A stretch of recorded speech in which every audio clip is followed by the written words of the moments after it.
Hey guys, and welcome back to Stanleytechsolutions. Unlike the other videos I've already posted, I'm about to be doing something relatively simple. I bought a couple controllers relatively cheap, and all I gotta do is fix them up, make them workable again. Let's see how this goes. Different controllers that I'm gonna be starting with. Got the Volcano Shadow controller, which came out in a series of controllers with the Ocean Shadow. There was a pink shadow one, I can't remember the name of it. The Phantom Shadow, which was like the black and white one, and there was a couple of other ones. This one is relatively a simple fix. This doesn't have, if I can actually get my finger on it, doesn't have the thumb pad on it anymore. This one still does, but I actually already have somebody who wants to buy this off of me, and they prefer the Xbox Xbox, the PS4 thumb grips. So I'm gonna just end up replacing them with these, which is something that I actually made myself. I just took old sticks from the PS4 and I ended up putting them on because they're different heights than the Xbox controllers, and I just ended up making them into the Xbox height and everything, and see how this goes. This also has problems with connectivity, so it still connects, it still can charge and stuff like that, but it has a short in the actual port itself. There's two different ways that you can fix that problem. One of the ways is just getting a new port, desoldering and resoldering a new one. It should work good as new. Another one is if you don't feel like doing all that work and you already have parts at your house, take the board and just replace the board. Now there is something that you need to make sure you do if you're going to go this route, is just make sure you have the right type of board, because there's 4 different models, I believe, of the board for the Xbox One. There was one for the original model controllers before they had the 3.5mm jack. And then obviously the one for the 3.5mm jack.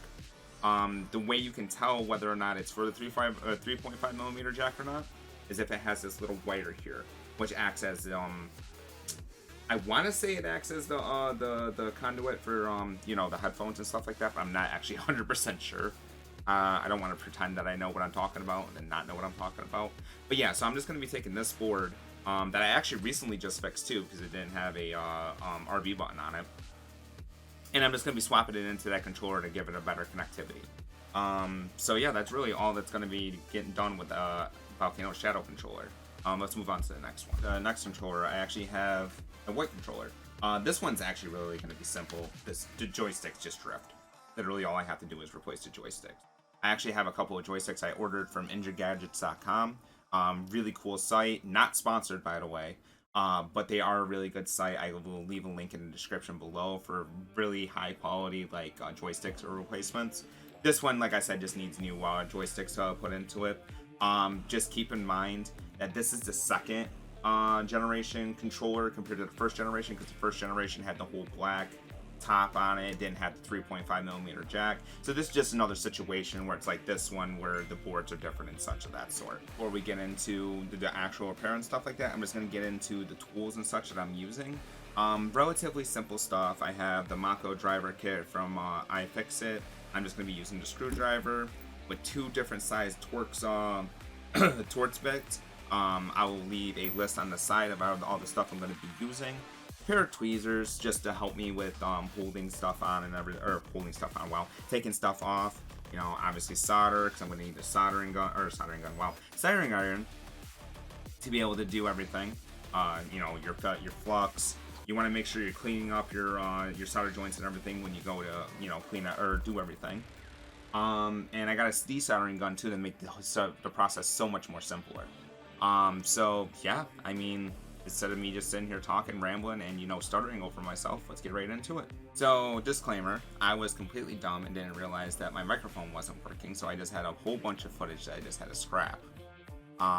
In that footage, I ended up actually already taking the screws out and such on the controller. But to give you a basic rundown, there is going to be a screw in the back right here, 2 screws on each side. And to get to these screws, you have to take these off. You have to pry them off the handles themselves before you can actually get into the screws. The bit size you're going to be using is going to be a Torx. It's going to be a Torx T8H to get the outer screws out. And then we actually go into a smaller size once we get inside the controller itself. So we can slip off the faceplate. Faceplate's all slipped off and everything. Actually, it still looks pretty clean for the most part, which is pretty good. And then you got the actual, stuff itself on the inside. You can pop the back off. Back comes right off. Now, this is where it gets slightly tricky and you need to know how to solder, is because you have 2, 4, 6, 8 wires that you have to desolder from the board itself. These wires are for the rumble feature and the actual, handlebars. Also, there's rumbles up here. That, I don't know if you can see that, but they're right up in here. So you have to desolder all these first before you can really do anything else with the controller. So I'm actually going to turn on my lights so I can see. I already got my soldering iron on. Now, the good news about this is that you don't need a desolder gun or anything for, just, desoldering wires. They're relatively easy to get off. What you are going to want to do, though, is while you're doing it, you're going to want to make sure that you have flux on everything that you need to desolder. That way it just helps the solder flow easier. Flux on all that. Soldering iron's already on. I'll turn the light back on.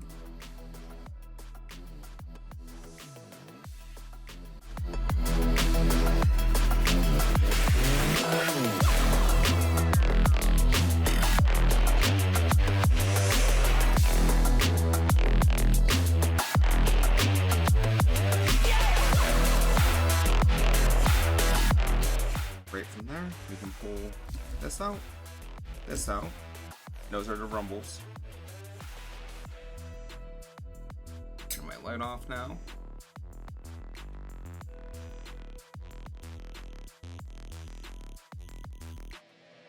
Now I can pull up this, which is that wire I was talking about.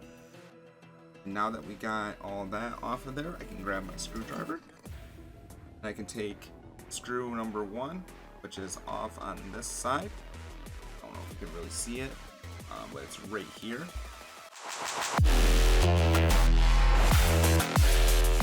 Screw number 2. And then the board just slides off. I popped a thumbstick off of there while I was doing that. That's okay. Pull those off. And make sure that when you do this, that you don't lose this part right here, because this is your 3.5mm jack. Now that we got the back off, got this board off, got pretty much everything off, time to get the main board off, the one that we need to replace.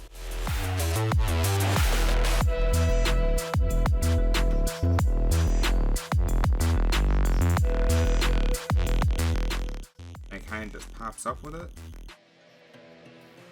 And the one thing I don't like about doing these is how much of a pain in the butt it is to actually get it off here.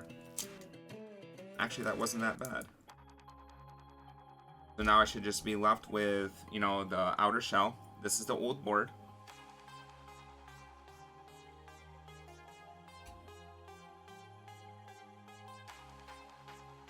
I'm gonna attempt to try to pop the new board on.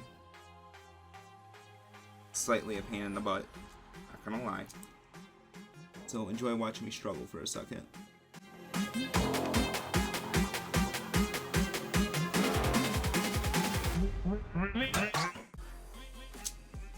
There we go. That actually went in a lot easier than I was expecting.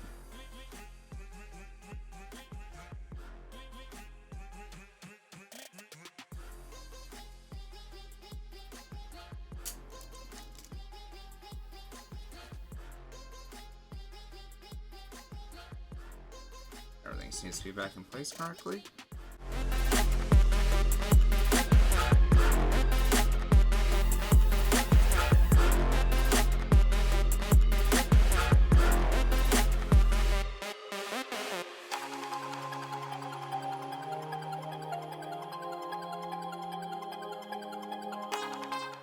Anyways, so we got that back on. Test the buttons real quick.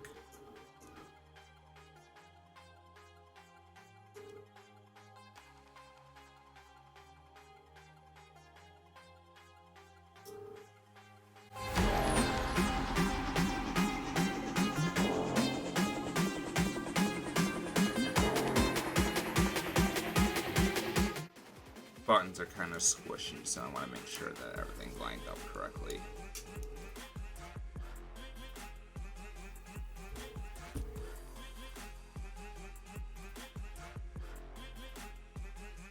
So while trying to put this back on, I ended up realizing that it would probably just be easier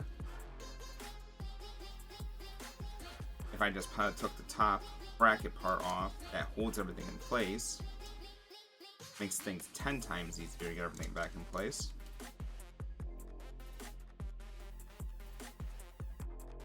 Pop it down. Before I actually put the bracket back on, I think I'm just going to start screwing it back in.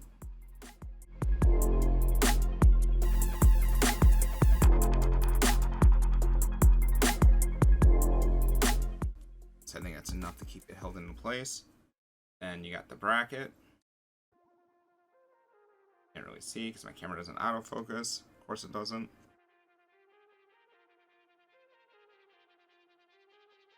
Pop that over this. Slide that down. It pops right back into place. Everything feels the way it's supposed to. Well, almost everything feels like it's supposed to. Finish getting the screws back in.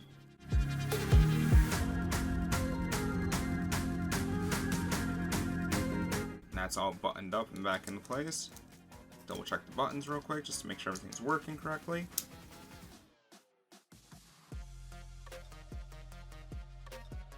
We'll go on and see if it connects real quick.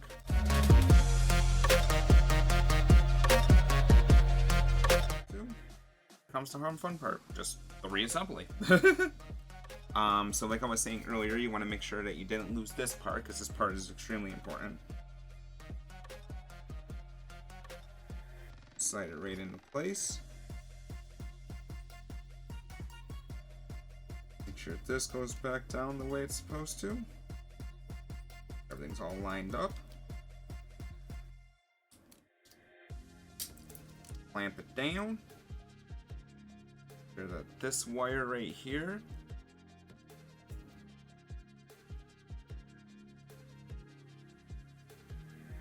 snapped up into place. Pop that down. Get the 2 side screws back on.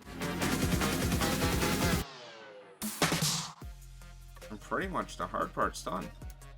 All that's left to do is to resolder these things back into place and call it a day.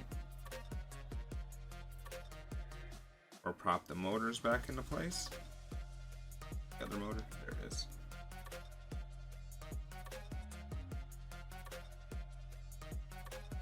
Pop my light back on. I can see. And I shouldn't need any flux, so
screwed back in, plug back in, and start reassembling the controller.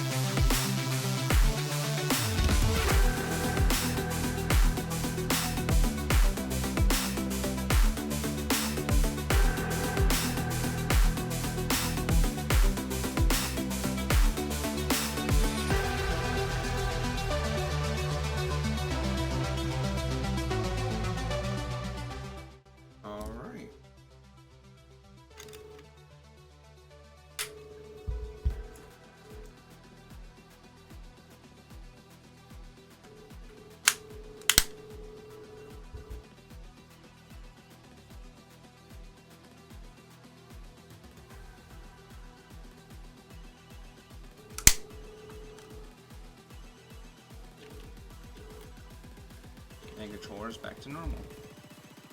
Let's hop over to the other screen again, still make sure it's reading correctly.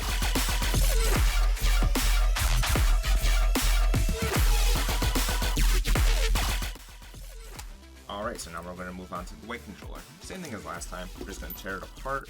I think I got the right size, yeah. Yep, got the right size in that.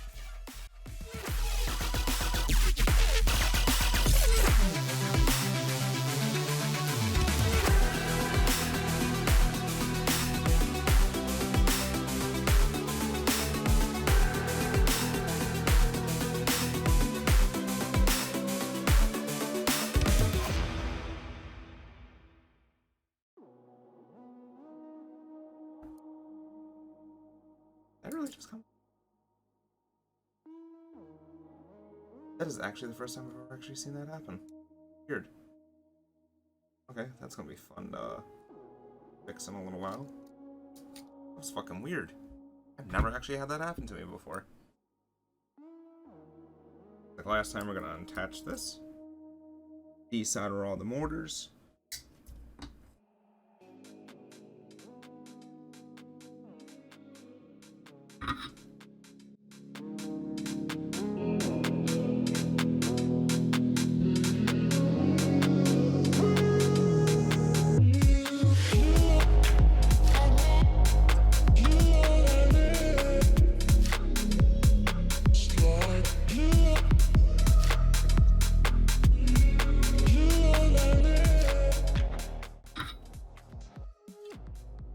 That's off.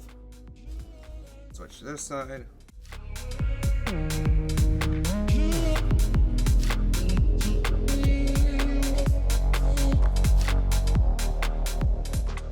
This board comes out, and then I don't have to worry about the rest of this. All I have to worry about is this board now.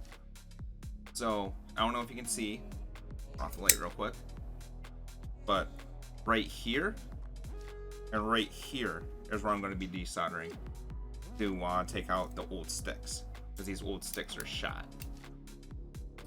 So what I'm going to do is I'm going to switch over to my desolder machine and we'll start desoldering. Now my desolder machine is all set up. We're going to flux up the points.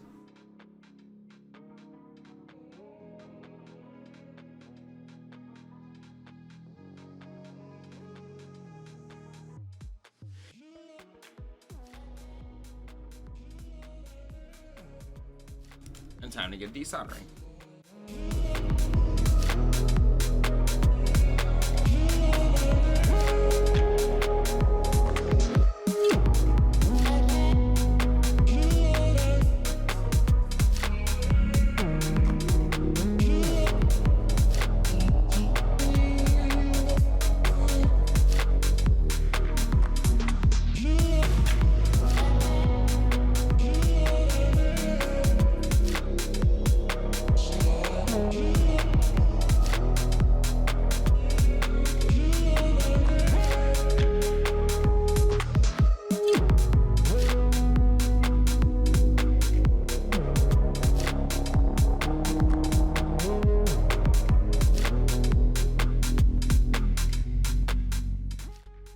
Done, it should pop out just the same.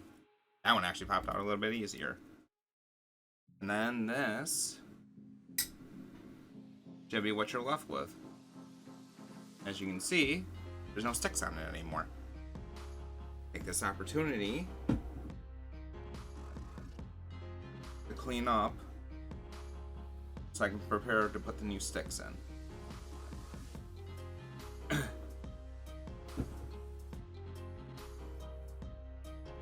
One of the things I usually do too is, as I'm doing this, I'll make sure once I put a stick in that everything is working correctly before I start putting the other stick in. So you'll see me probably going over to the testing screen real quick just to make sure everything is happening the way it's supposed to. With that all cleaned up, let's prepare the soldering iron so that I can solder in the new ones. I already got the one stick back in, so let's hit that with some more flux.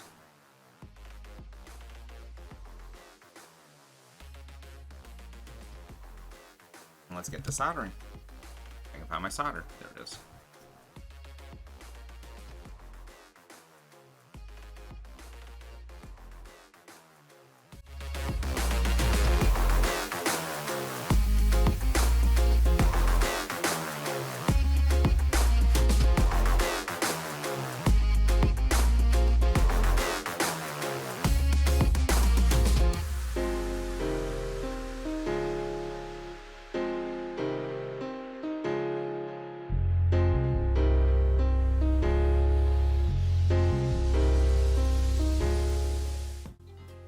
everything is soldered in, let's jump over to the other screen so we can test and see if this, the stick is working.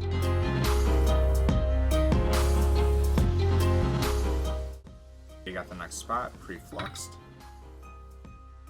So same thing as the last one, just gonna go on at each point.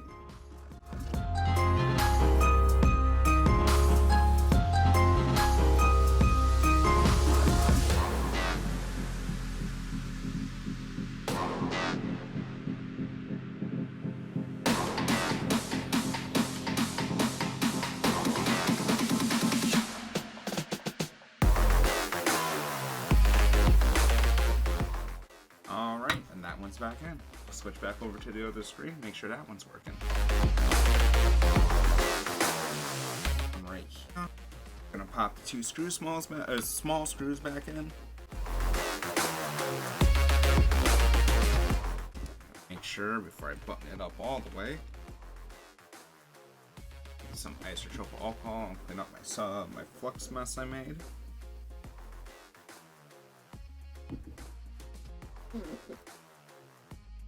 You always want to clean up all the flux and stuff like that. Now we can start it back in the rumble packs and then we can put it back together.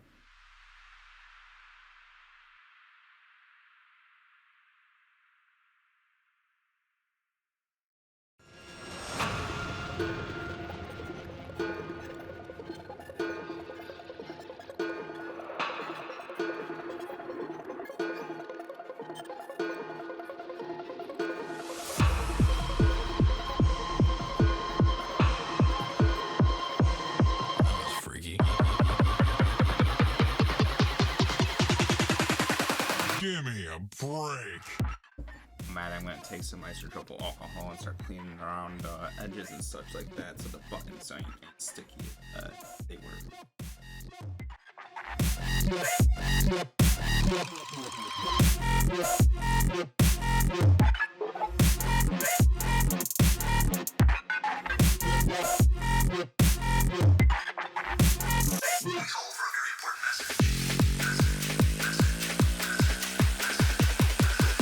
Give me a break.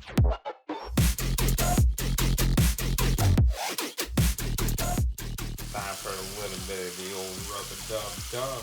Time to let your eyes. I just got done cleaning down the buttons and the components. This was actually sticking.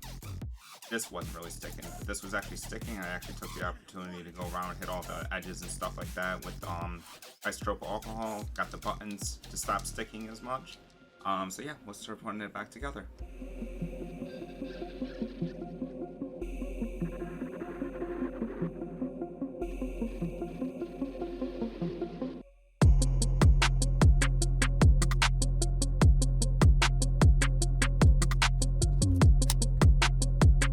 And just like that, I got two perfectly usable controllers now. This one's already going to be sold to a friend of mine. But this one's still going to be available for by purchase if you want to end up going to my Facebook page, which I'll link down below. That or my eBay page, whatever one you guys decide to do. I have a lot more that I'm going to end up fixing up. I'm probably not going to do it on camera, but it's still worth to let you guys know that I'm going to have a variety of stuff coming up pretty soon. Other than that, though, this is the end of the video. I would appreciate it if you started that subscribe button to make a connection, and I'll catch you guys later.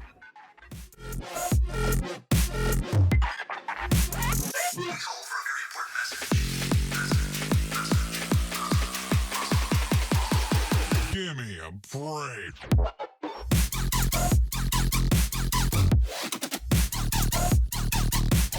Give me a break.